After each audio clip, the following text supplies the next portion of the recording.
Bueno, Claudia Cesaroni,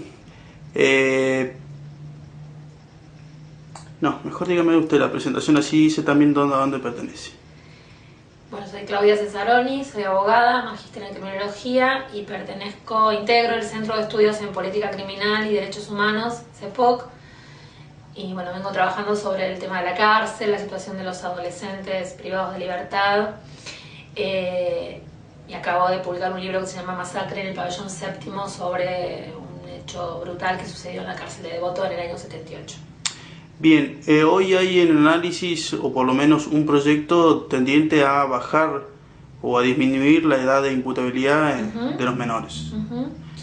Sí.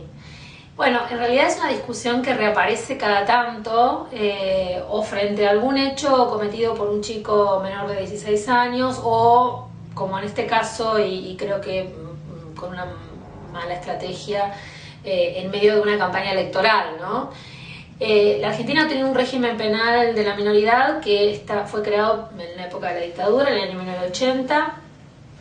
Ese régimen hay que modificarlo, hay que derogarlo, primero porque es inaceptable que lo que es como el Código Penal de los adolescentes sea una ley, digamos, creada por dos dictadores, dos o tres abogados al servicio de los dictadores.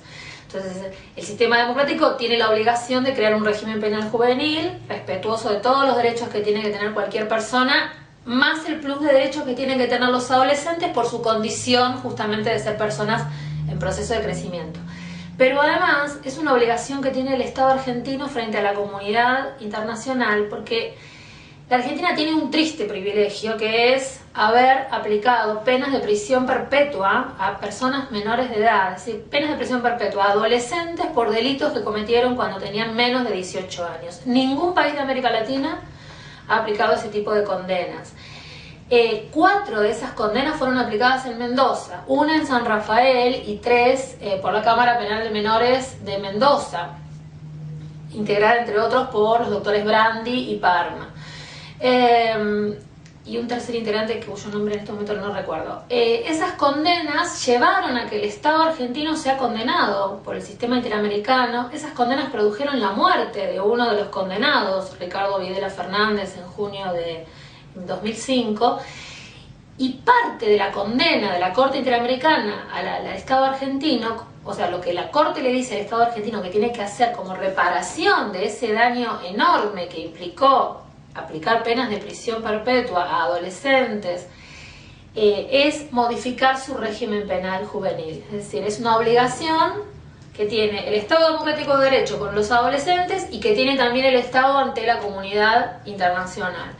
Ahora, la discusión sobre cómo hacer esa reforma, a nuestro juicio, y coincidimos con muchas otras organizaciones que trabajan en esta temática, debería partir de un acuerdo básico, que es mantener la edad de punibilidad en los 16 años. No hay ningún motivo por el cual bajar esa edad de punibilidad a los 14, como se propone, por muchas razones. Para nosotros una de las razones principales es que eso sería regresivo, es decir, hay un principio en el derecho internacional de los derechos humanos que es el principio de no regresividad, es decir, no se puede retroceder en un derecho ya ejercido o que se esté ejerciendo. En este caso sería regresivo bajar la edad de punibilidad, que ya estuvo en 14 años, porque la dictadura militar la había establecido en 14 años, que luego, cuando estábamos por llegar a la democracia en mayo del 83, se elevó a los 16 años. No nos parece y no correspondería, y sería violatorio de este principio, volver a retroceder a los 14 años. Pero además, porque no resolvería ningún problema de inseguridad o de violencia. Los datos, por ejemplo, que surgen, los datos oficiales en la provincia de Buenos Aires, nos muestran que del total de investigaciones sobre delitos que se hacen en la provincia de Buenos Aires en un año, en el año 2012, es decir, datos súper actuales, solo el 4% corresponde a personas menores de 18 años. Y esos datos se repiten, incluso son mucho más bajos en otras provincias, en otras jurisdicciones del país. Entonces, la intervención de personas menores de edad es mínima con relación a la totalidad de los delitos. Hay otros motivos, pero bueno, estos son dos que nos parecen muy importantes para oponernos a cualquier idea de bajar la edad de punibilidad. desde su experiencia, ¿cómo cree que debería abordarse, ¿no? Digo, en materia penal, el hecho de la intervención de los menores en estos delitos? Digo, algunos justifican este proyecto teniendo en cuenta que, bueno, la participación o por el hecho de ser menores muchas veces son utilizados, por decirlo de algún modo, por mayores para cometer delitos, teniendo en cuenta, bueno, esta característica. Bueno, eso es interesante. Justamente ese es otro de los argumentos que nosotros planteamos. Si son utilizados es precisamente porque son el eslabón más débil de una cadena delictiva. La utilización de un niño o de un adolescente no debería producir como consecuencia penalizar a ese niño que justamente está siendo utilizado como un objeto, ¿no? Cuando uno dice se utiliza algo, es algo que está objetivizado, o sea, no está respetado en su derecho, sino que funciona como un objeto. Si nosotros bajamos la edad de punibilidad a los 14 años, seguramente luego con el mismo criterio se utilizará a los niños de 13, lo que hay que, o 12 o 11 o lo que sea. Nosotros pensamos, miren, de la misma manera que, por ejemplo, cuando hablamos no hablamos de prostitución infantil, sino de explotación sexual de niños, niñas y adolescentes. ¿Por qué? Porque entendemos que por debajo la sociedad aceptó y legisló que por debajo de los 18 años no hay una elección libre de prostituirse. Puede venir una chica de 17 años y decir, pero yo libremente elijo prostituirme. Nosotros como adultos decimos, no. Por debajo de los 18 años vamos a entender siempre que faltó la posibilidad de elegir, introducirse en la prostitución. Entonces lo que va a haber es explotación de adultos sobre personas menores de edad. De la misma manera entendemos que cuando hablamos de niños introducidos en el delito o adolescentes, también podemos aplicar esta misma lógica, ¿no? Podemos ver a esos niños y esos adolescentes como personas que no han tenido una posibilidad de elegir libremente, en todo caso, introducirse en alguna empresa delictiva, sino que justamente son utilizados. Y entonces lo que hay que hacer es sacar, digamos, proteger a esos chicos, sacarlos de esa situación, recordando que además muchas veces esa utilización parte de propios sectores del Estado, por ejemplo policías. Se ha denunciado en innumerable cantidad de ocasiones, lo han denunciado jueces, defensores, políticos, que las policías, en el caso de la provincia de Buenos Aires es muy claro, reclutan niños y adolescentes para cometer delitos.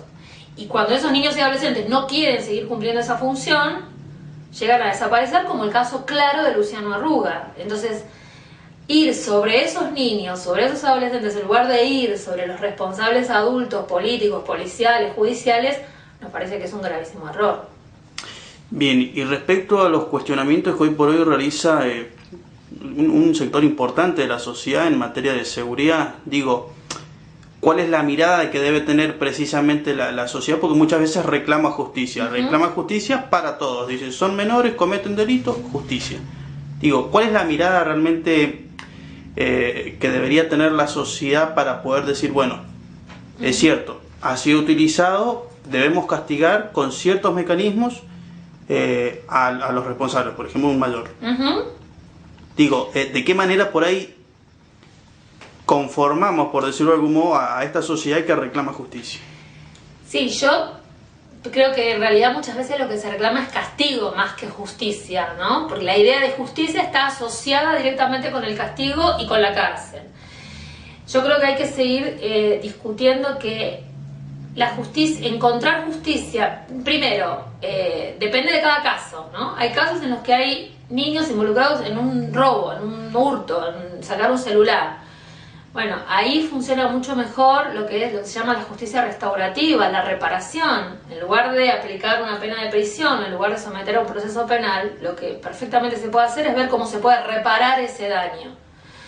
En casos más reparar, devolver, lograr que sea restituido ese bien, etc. En situaciones más difíciles, donde hay, insisto que son muy pocos casos, porque ¿sabe cuál es el problema?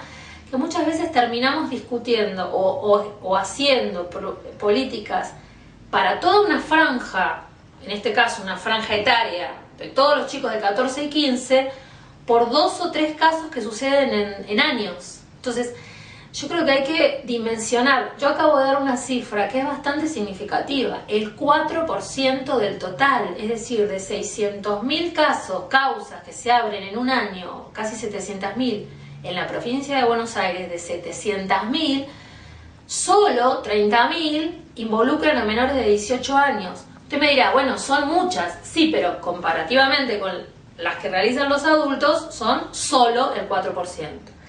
Entonces, el 4% cometidas por menores de 18. Ahora lo que estamos discutiendo es si queremos que los de 14 y 15 sean introducidos en el sistema penal. Yo le diría a la sociedad o a las personas que reclaman justicia que la cárcel, el sistema penal, el proceso penal, las penas de prisión no resuelven eso que a esa persona le pasó, no le devuelven el celular, lo que el niño habrá robado o el daño que haya realizado, no lo reparan. Lo que hacen es introducir a una persona que está en pleno proceso de desarrollo y de formación en un sistema que tiene como centralidad la pena y el castigo, no la educación. Entonces, nosotros no decimos que no haya que hacer nada con un niño que comete un delito, ¿no? Con un niño de 13, 12, 14 o 15. Lo que decimos es que hay que tratar de abordar esa situación de ese niño con otras herramientas que tiene el Estado que no sean el sistema penal. Quiero que esto quede muy claro, no es no hacer nada, ¿sí?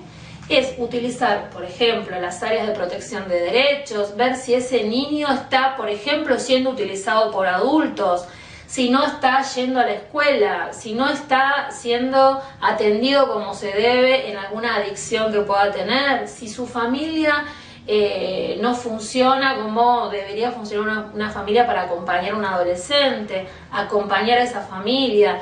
Digo, me parece que para todos, como sociedad, es mejor pensar esas otras alternativas con esos chicos que pensar que se resuelve algún problema metiéndolos en la cárcel. Porque al mismo tiempo, todos repetimos que la cárcel es escuela de delincuencia. Entonces ahí hay un contrasentido, ¿no? Repetimos una y otra vez que en la cárcel se aprende a cometer mejores delitos. Y al mismo tiempo pedimos que se mande a chicos cada vez más chicos. Ahí hay como un contrasentido o una contradicción en plantear ambas cosas a la vez. Y si lo que queremos es, que también se dice, bueno, no los queremos mandar a la cárcel, queremos que reciban asistencia, contención, educación. Bueno, para eso están las instituciones específicas para eso. Los sistemas penales no son ni para dar contención, educación, asistencia, son para castigar, pura y exclusivamente. Si lo que queremos es que esos chicos se construyan como mejores personas, el sistema punitivo no es el mejor lugar para estar, sin duda.